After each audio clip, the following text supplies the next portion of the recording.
کامل پیر میں 4 شرائط کا پایا جانا ضروری ہے۔ پہلی شرط، سنی صحیح العقیدہ ہونا۔ امیر اہل سنت کی سنیت کی ہم کیا بات کریں، آپ تو ہیں ہی امیر اہل سنت۔ آپ نہ صرف خود ان عقائد و نظریات کے ماننے والے ہیں کہ جو قرآن و احادیث سے ثابت 1400 سال سے صحابہ کرام علیہم رضوان، تابعین، تبع تابعین سے اسلاف اور اسلاف سے ہم تک منتقل ہوئے ہیں، جنہیں اہل سنت کے امام سید اعلیٰ حضرت امام احمد رضا خان علیہ رحمت الرحمن نے اپنی کتابوں میں ذکر کیا، ان پر عمل پیرا ہونے کے ساتھ ساتھ آپ نے یہ تعلیمات پوری دنیا میں عام کیں، بلکہ اس پرفتن دور میں گستاخان رسول کے خلاف محبت مصطفیٰ کو بڑھایا، عشق رسول کا رنگ گھر گھر میں چڑھایا، اور حسن و جمال مصطفیٰ مرحبا مرحبا کے نعروں سے گویا عالم گونج اٹھا۔ بار بار آخری نبی صلی اللہ تعالی علیہ وآلہ وسلم کا ذکر کر کے منکرین ختم نبوت کی گویا نیندیں اڑا دیں، سب کی زبان پہ جاری کیا محمد مصطفیٰ سب سے آخری نبی صلی اللہ علیہ وسلم۔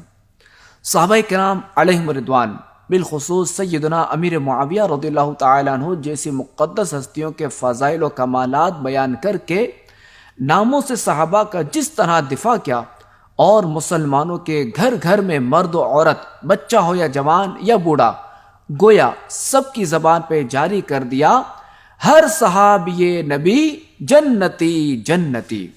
اسی طرح امت کا اس بات پر اجماع ہے، یعنی پوری امت اس پر ہے کہ مسلمانوں کے سب سے پہلے خلیفہ حضرت سیدنا ابو بکر صدیق رضی اللہ تعالیٰ عنہ ہے، ان کے بعد دوسرے خلیفہ حضرت عمر فاروق اعظم رضی اللہ تعالیٰ عنہ ہے، ان کے بعد تیسرے خلیفہ مسلمانوں کے حضرت عثمان غنی رضی اللہ تعالیٰ عنہ ہے، اور ان کے بعد چوتھے خلیفہ حضرت مولا مشکل کشا علی المرتضی شیر خدا کرم اللہ تعالی وجہہ الکریم ہے۔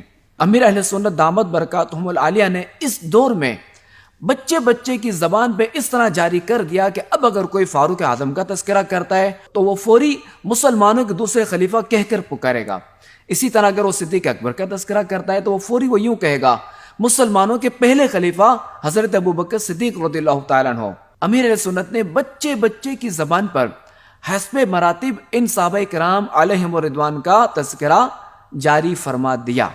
اسی طرح اہل بیت اطہار سے محبت نے گم ہو کر فرمایا میرے جسم کا قیمہ بھی بنا دو تو بھی لہو کے ہر ہر قطرے سے یا علی کی صدائیں بلند ہوں گی۔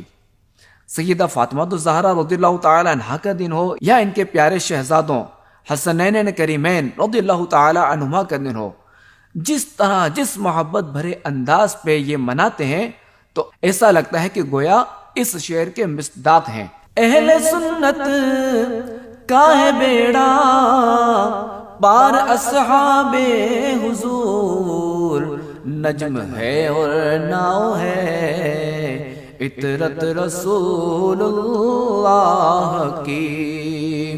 بہت سے گستاخان صحابہ و اہل بیت الحمدللہ الکریم توبہ کر کے دامن اہل سنت و جماعت میں آ چکے ہیں۔ دوسری شرط، پیر عالم ہو کہ کم از کم اپنی ضرورت کے مسائل کتابوں سے نکال سکتا ہو۔ امیر اہل سنت کے علم کا اندازہ اس بات سے لگائیے کہ فتاوی رضویہ شریف جسے پڑھنا اور کما حق ہو سمجھنا ہر عالم کے بس کی بات نہیں، جس طرح آپ اس سے مستفید ہو رہے ہیں، آپ کی کتابوں، رسالوں اور مدنی مذاکروں میں اس کا کثرت کے ساتھ ذکر ہوتا ہے۔ پھر کفریہ کلمات جیسا مشکل ترین موضوع اور اس موضوع پر 692 صفحات کی کتاب لکھ دینا کمال علمی کی کمال دلیل ہے۔ اس کے ساتھ فقہی مسائل آپ کی کتابوں میں بکثرت ملتے ہیں۔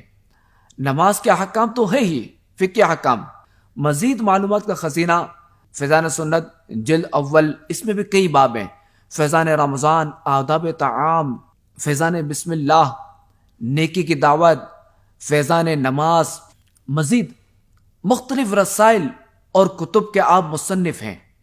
اور اسی رمضان میں آپ کا ایک بہترین رسالہ گھریلو مسجد بنانا سنت ہے، یہ بھی منظر عام پر آ چکا ہے۔ مدنی مذاکروں کے ذریعے دینی، روحانی اور معاشرتی مسائل کے جوابات دے کر لوگوں کو علم دین کے نور سے منور کر رہے ہیں۔ ہزاروں لوگ آپ کے فیضان سے عالم دین بن چکے اور اتنے ہی بن رہے ہیں، اور آپ کے فیضان کا یہ سلسلہ انشاءاللہ الکریم تا قیام قیامت جاری رہے گا۔ تیسری شرط، پیر فاسی کے معلن نہ ہو، یعنی علانیہ گناہ کرنے والا نہ ہو۔ اللہ اکبر! امیر اہل سنت کے شب و روز ہمارے سامنے ہیں۔ آپ کا تقوی بے مثال، گناہ سے شدید نفرت کرنے والے، بلکہ گناہوں سے ایسے دور ہیں کہ لاکھوں کو بہت سے گناہوں سے توبہ کروا کر نیکیوں کا عادی بنا دیا۔ بلکہ آپ نے جو مدنی مقصد دیا ہے کہ مجھے اپنی اور ساری دنیا کے لوگوں کی اصلاح کی کوشش کرنی ہے، اس کی ابتدا ہی اپنی اصلاح ہے۔ بلکہ یوں کہنا چاہیے کہ آپ کے تقوی کی بدولت ہی آج دعوت اسلامی پوری دنیا میں دین و ملت کا کام کر رہی ہے۔ چوتھی شرط، اس کا سلسلہ صحیح واسطوں سے خاتم النبیین صلی اللہ تعالی علیہ وآلہ وسلم تک پہنچتا ہو۔ الحمدللہ الکریم، امیر اہل سنت کا سلسلہ اللہ تبارک و تعالی کے پیارے اور آخری نبی محمد عربی صلی اللہ تعالی علیہ وآلہ وسلم تک متصل یعنی ملا ہوا ہے۔ آپ سیدی قطب مدینہ ضیاء الدین مدنی رحمۃ اللہ علیہ کے مرید ہیں، جو کہ سیدی اعلی حضرت امام اہل سنت امام احمد رضا خان علیہ رحمت الرحمن کے مرید و خلیفہ تھے۔ مزید شجرہ قادریہ عطاریہ میں ان سب مشائخ کے نام موجود ہیں۔ مزید تفصیل شرح شجرہ قادریہ میں بھی دیکھی جا سکتی ہیں۔ اور آخر میں اس شعر پر اختتام کرتا ہوں۔ جمیل قادری سو جان سے قربان مرشد پر بنایا، جس نے تجھ جیسے کو بندہ غوث اعظم کا